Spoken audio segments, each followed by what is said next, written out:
You scoop the litter box and stop for a second because the clumps are suddenly huge. Or there are 5 tiny clumps instead of 2 normal ones. Or your cat keeps running in and out, scratching, squatting, and leaving almost nothing behind. That is not a small housekeeping detail. That is health information sitting right in front of you. Your cat's litter box is one of the earliest places kidney trouble, urinary pain, and dehydration start showing up, often before your cat looks seriously sick anywhere else. The hard part is this. Some patterns are manageable if you catch them early, and one pattern near the end is an emergency that can turn deadly fast. By the end of this, you will know which litter box changes quietly whisper kidney disease and which ones scream for help.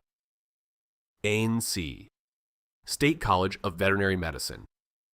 This is not guesswork. Dr. Autumn Harris, a board-certified veterinary internist at North Carolina State University, says early chronic kidney disease in cats can be subtle, and one of the first clues owners notice at home is bigger litter clumps from increased urination. Cornell's Feline Health Center says the same basic thing in a different way. Early kidney disease often shows no dramatic outward signs, but the kidneys start losing the ability to concentrate urine, so your cat pees more and drinks more. That means the litter box often tells the story first. You are about to get the full list in the exact order cat owners usually miss it, from common and relatable to truly frightening. And number 7 is the one you never wait on, not even until tomorrow morning, because that delay can cost a life. Owing, see State College of Veterinary Medicine, Cornell Feline Health Center. Number 1. Stress cystitis. Your cat starts making frequent trips to the box, squats for a long time, then leaves only tiny amounts. That pattern often comes from bladder inflammation, not bad behavior.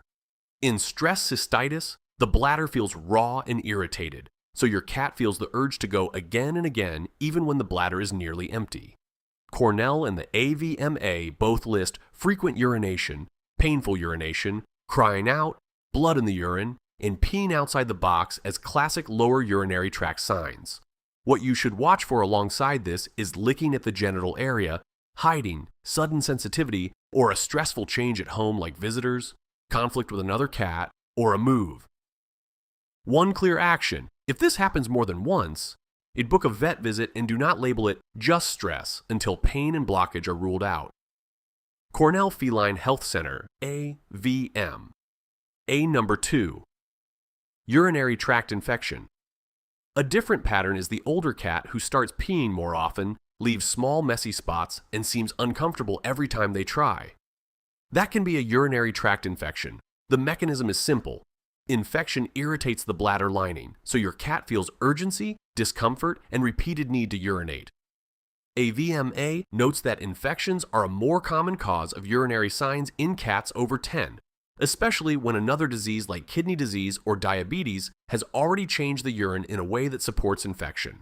What you should watch for with this one is a stronger urine smell, blood-tinged urine, accidents outside the box, reduced appetite, or just a cat who looks off.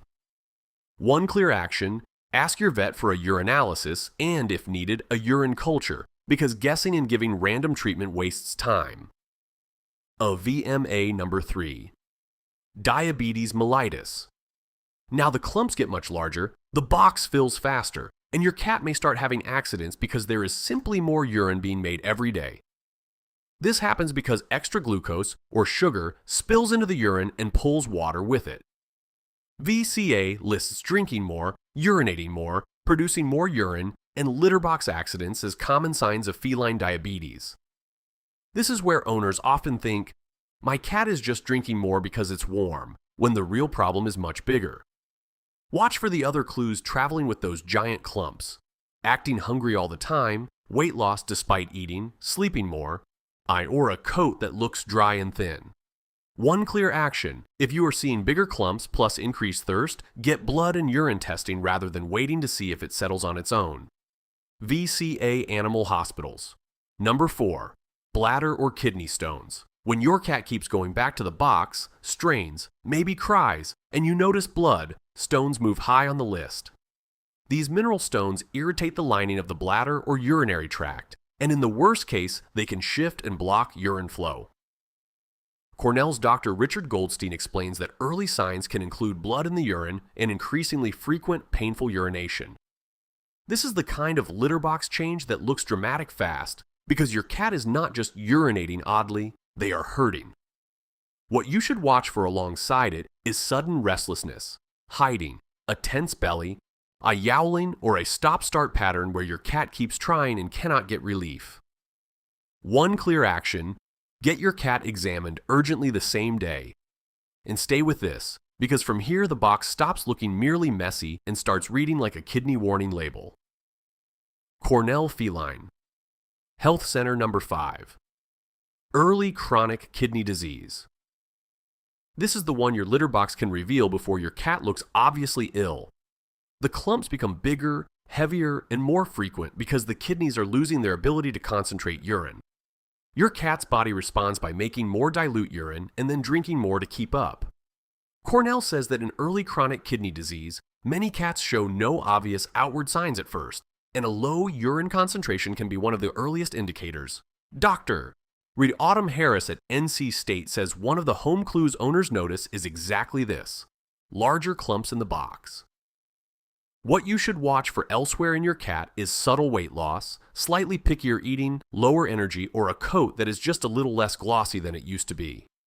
One clear action: ask for senior blood work, urinalysis, blood pressure, and SDMA testing as soon as you notice the pattern. Cornell Feline Health Center. Ain. See State College of Veterinary Medicine. Number 6. Progressive kidney disease with dehydration. At this stage, the litter box is no longer your only clue. The clumps may still be large, but now your cat is losing the battle to stay hydrated. International Cat Care explains that cats with chronic kidney disease drink more because they cannot concentrate urine properly. As the disease progresses, you may also see weight loss, poor appetite, lethargy, and tiredness. Cornell adds that later on, waste products build up in the blood and cats can look unkempt, lose weight, and seem ill. What you should watch for with this pattern is constipation, dry gums, lip licking, vomiting, bad breath, poor grooming, or even vision changes if high blood pressure is developing along with the kidney disease. One clear action: stop treating it like a watch and wait issue and get a full workup and management plan this week. International Cat Care, Cornell Feline Health Center. Number 7. Urethral obstruction and post-renal kidney crisis. This is the pattern that terrifies emergency vets for a reason. Your cat runs to the litter box over and over, strains hard, cries, and produces little or no urine. Where it can look like constipation, but AVMA warns that straining in the box is often a sign the urethra is blocked. Once that happens, urine backs up, the kidneys cannot clear toxins, dangerous electrolyte changes begin, and death can happen in less than 24 to 48 hours. Cornell says the same thing in blunt terms. This is an absolute emergency. What you should watch for alongside it is panic, pain, a distended belly, vomiting, collapse, or a cat who becomes suddenly much more distressed. One clear action: go to an emergency vet immediately. Do not monitor, do not massage the belly, and do not wait for one more try. A VMA Cornell Feline Health Center. At the Best Friends Life-Saving Center in Salt Lake City, a 15-year-old cat named Hootie arrives looking rough. His coat is dull. His energy is low. He does not look like a cat who is winning. A veterinarian checks him and finds kidney disease.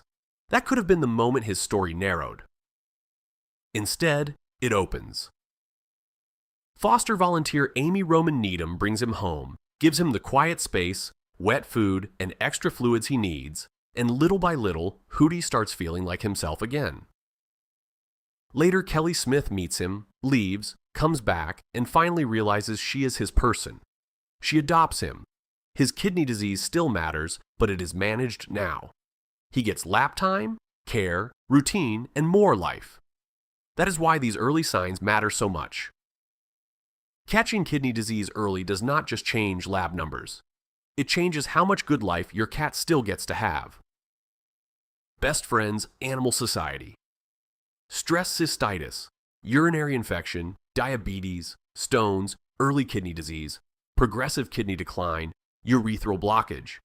And that is the full ladder, and your cat's litter box sits at the bottom of all of it like an early warning system you clean every day.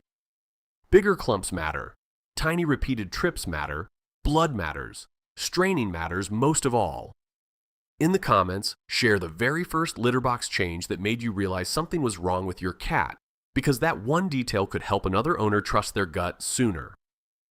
Pass this video to the person who says, "I think I'm overreacting about the litter box," as a gift, because sometimes the kindest thing you can give another cat owner is urgency before regret. And the next video goes deeper into the quiet body changes outside the litter box that kidney disease shows before most people ever call the vet. Small clumps and big clumps can both break your heart,